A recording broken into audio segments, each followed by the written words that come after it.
My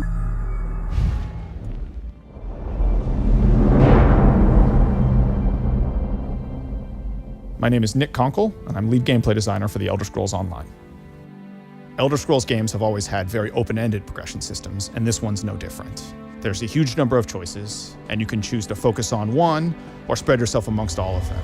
And of course, if you spend enough time, you can eventually master them all. So let's start with the very basics. As you play the game, killing monsters, doing quests, or exploring the world, you're going to gain experience points that's going to allow your character to level up. It isn't just leveling up that gives you skill points. You can also get them by finding special shards in the world called sky shards, or by doing special quests along the main path. When you do level up, you get a point to spend in an attribute and a point to spend in a skill. Attribute points increase the three basic resource pools in the game: health, magicka, and stamina. Health is drained when you take damage in combat, magicka when you cast spells, and stamina when you sprint or use weapon abilities. Attributes are how you define your character in broad terms. Do I want to be really survivable? Do I want to be a mage caster person? Or do I want to be a physical in-your-face type attacker? Skill points, on the other hand, allow you to define your character in a specific way. So you can spend a point to learn an ability or a spell, and abilities or spells belong to a skill line, which is a thematic connection of abilities. The more you use abilities from a specific skill line, like say Stone Fist from the Earth Magic skill, the more you'll have access to the abilities later in the line, like Petrify or Magma Armor. After you gained enough experience with an ability, you get the opportunity to morph it to further customize your experience with it. So, for example, the Templar ability Rush Ceremony, which heals a nearby ally, can be morphed so that it heals 3 nearby allies, or so that it restores magicka to you when you cast it.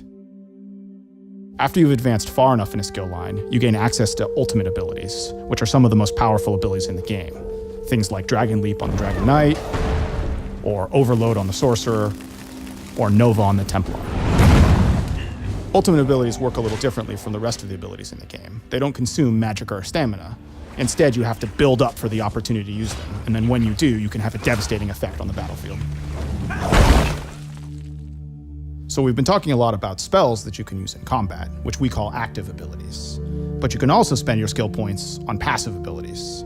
And those have a more subtle effect that's permanent on your character.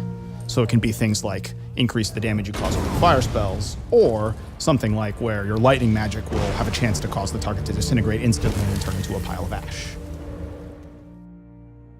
There are 2 decisions you make at character creation that will affect the skill lines you have as you progress your character further. Your race, which gives you a set of abilities that helps define the identity of that choice, and your class, which actually gives you 3 unique skill lines that follow a general theme without actually forcing you into a specific role. Your class and race skills only represent a fraction of what's possible to get in the game, though. There's a whole set of general skills that are available to anyone who plays the game. A good example of this is the weapon and armor skills, which every character starts the game with, and anyone can take the time to learn and master. So no matter what class or race I picked, if I pick up a sword and shield, I can start getting stronger with that weapon. Or, alternatively, if I want to wear light armor and use a staff, I can become a good mage. You can also find entirely new skill lines for your character by playing the game and exploring the world. This ranges from relatively easy things to do, like join the Mages Guild or join the Fighters Guild, or by finding out in the world the opportunity to become a werewolf or a vampire. Getting one of these new skill lines gives you the opportunity to get special abilities that wouldn't be available to your character otherwise. We've really only scratched the surface of all the different combinations of builds and abilities that players have been making using this progression system, and that's what you'd expect at an Elder Scrolls game. It's all about player choice. You can build the character the way you want to, and we can't wait to see what you guys come up with.